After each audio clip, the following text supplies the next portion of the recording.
Marvel vs. Capcom 2 is often fondly remembered as one of the most beloved and chaotic versus fighters of all time, featuring mouth-watering 3-on-3 tag team contests whereby players can choose between a whopping 56 different roster members.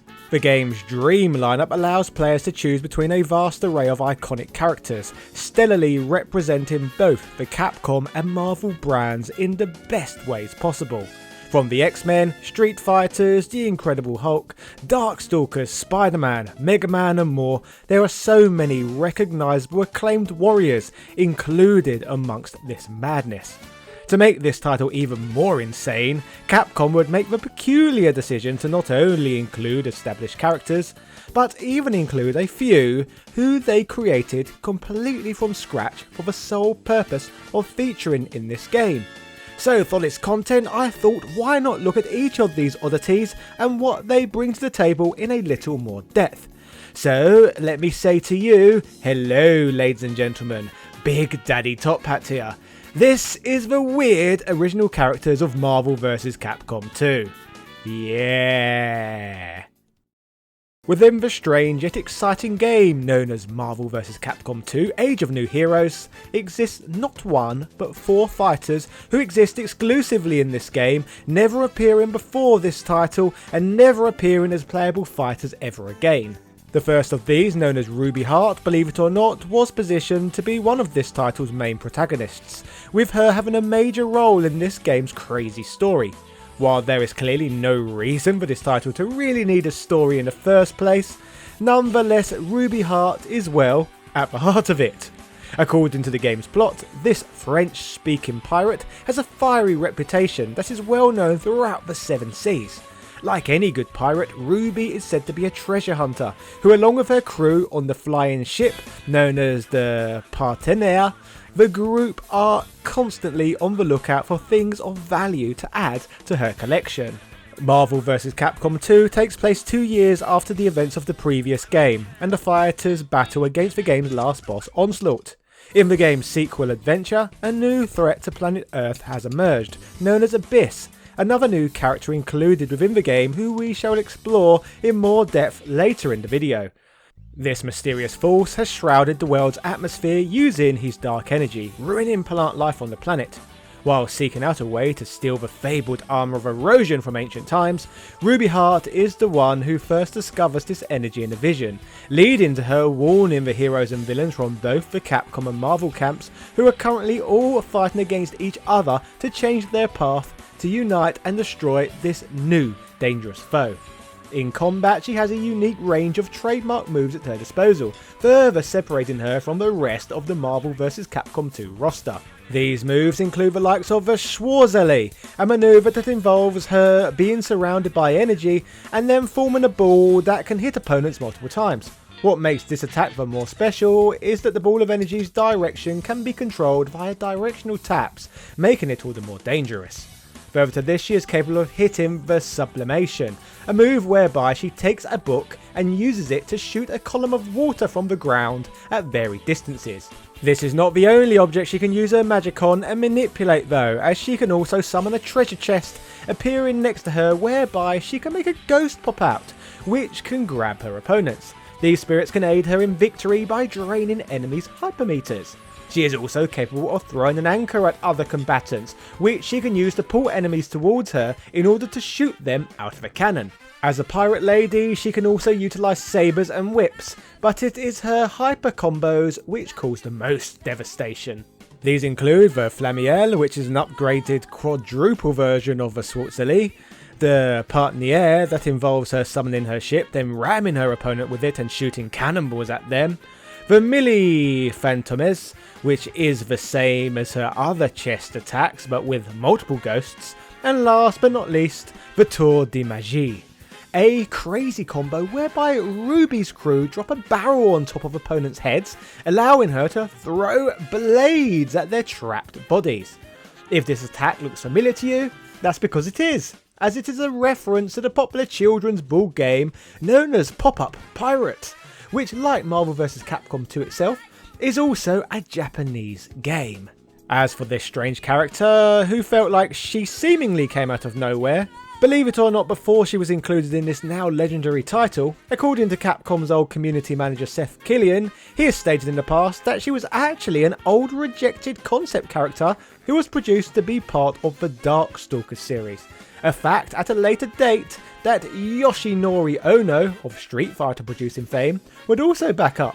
While never appearing as a playable character in any future fighting games, Ruby Heart showed up as a card in SNK vs Capcom Card Fighters 2, along with Card Fighters DS. She would also return in cameo form within Ultimate Marvel vs Capcom 3, appearing in the background of one of the stages within a Wanted poster. Building on the strange original fighters who were created for Marvel vs Capcom 2, next we have the strange oddity known as Amingo. Amingo is an utterly, completely ridiculous character who is said to be a member of a race known as the Man-Plants. Essentially, Amingo is a sentient cactus-man hybrid with a large rotund belly who dresses in Mexican apparel and carries a guitar around with him. Like a Pokemon, his only form of speech is repeating his own name over and over again, which raises the point. Is this bugger a Pokemon? Jokes aside, as you can imagine, with Abyss killing off plant life across planet Earth, Amingo is pretty pissed off.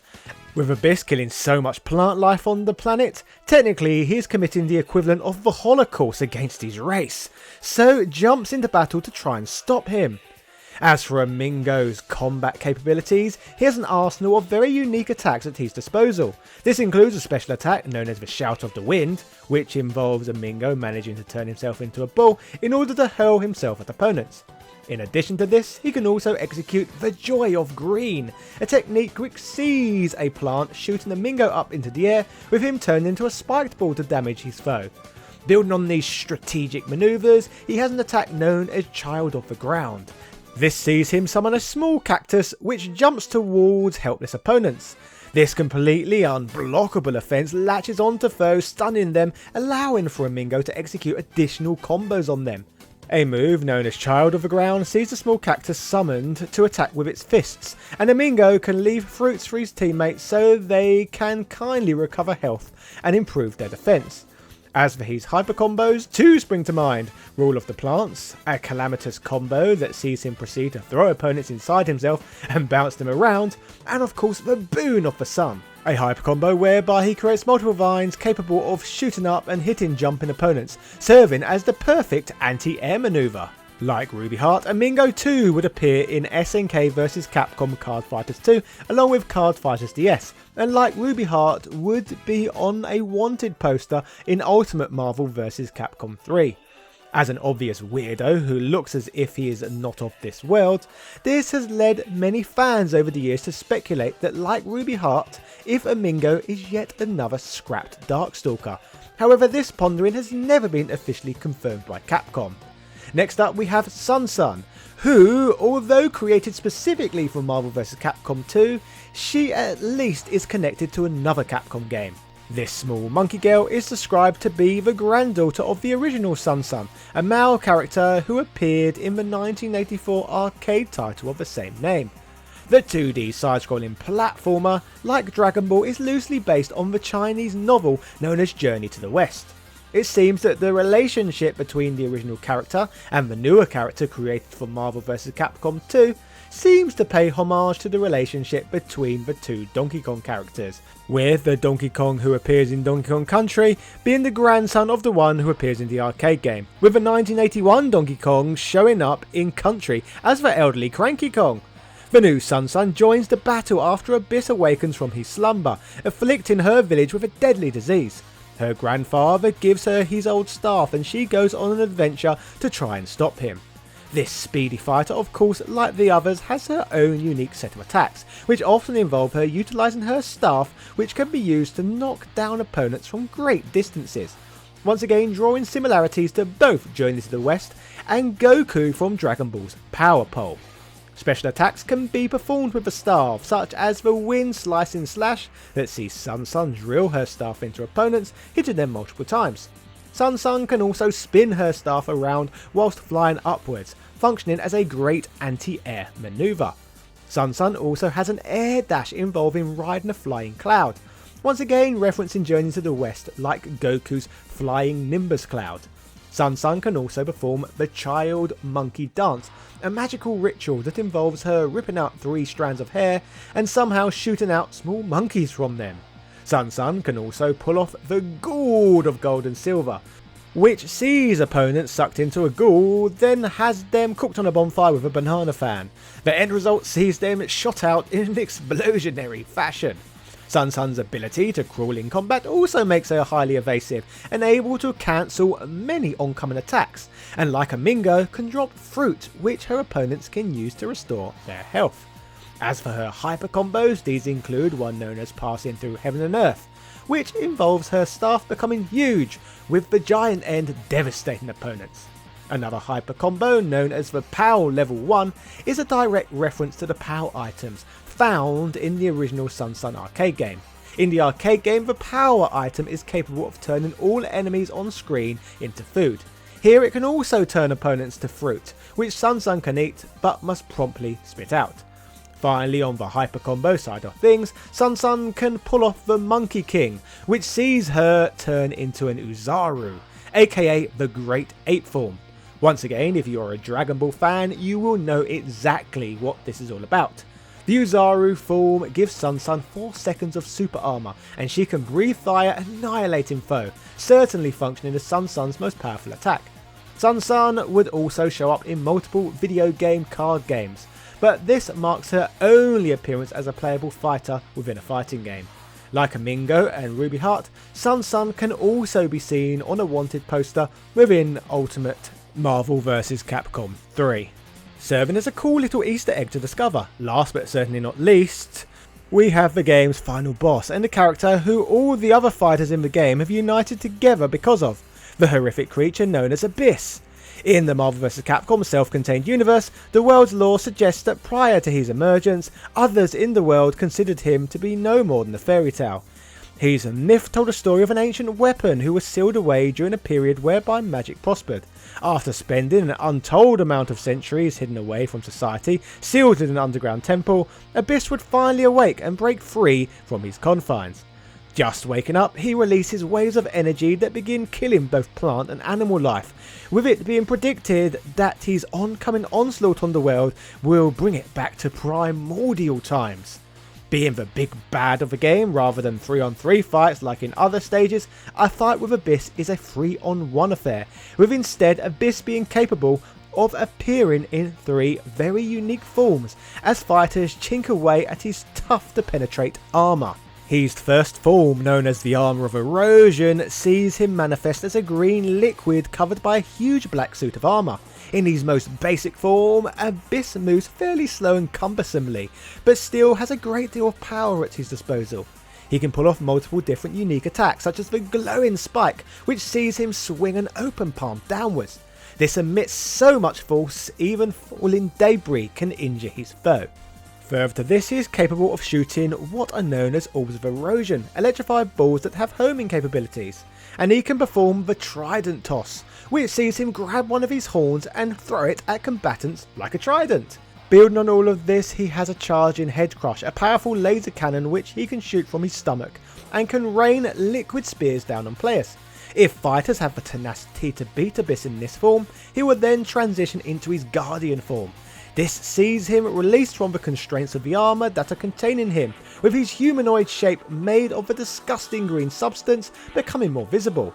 He is now capable of pulling off the Abyssal Flame, Piercing Beam and Piercing Blast from his arm cannon, with the latter being his most powerful range attack in this form. Further from this, he can demonically melt into 3 green bubbles, whereby he can then catch opponents within them, rendering them defenceless before he strikes once more. As mentioned earlier though, this is not even Abyss's final form, as if fighters overcome all the previous adversity thrown at them, afterwards they get to take on this monster at full power. Abyss's true form is a 4-legged demon made from a dripping red substance. With godlike powers, Abyss in this form is said to be capable of devouring everything in existence, so let's discuss what sort of attacks he performs against players. Performing the Rising Wrath, Abyss can shoot multiple projectiles from the floor, causing all sorts of issues. Further from this, the giant Bash sees Abyss hit the floor with one of his limbs, creating monstrous pillars of destructive energy. But this is of course all just the tip of the iceberg, as Abyss can also shoot huge flames from his mouth, shoot projectiles from his shoulders of all things, and perform a giant dangerous leaping bite. A move that is so fast that it can easily catch even skilled players off guard. Chaining all of these crazy moves together is why this nightmare is the final boss of Marvel vs. Capcom 2. As for the story's self-contained canon, the heroes and villains of this game manage to defeat Abyss and make a truce. After they take a cruise on Ruby Heart's ship, they fly through the sky with her holding a magic orb which she casts into the sea below, which seals Abyss away once more, leading to the story's conclusion.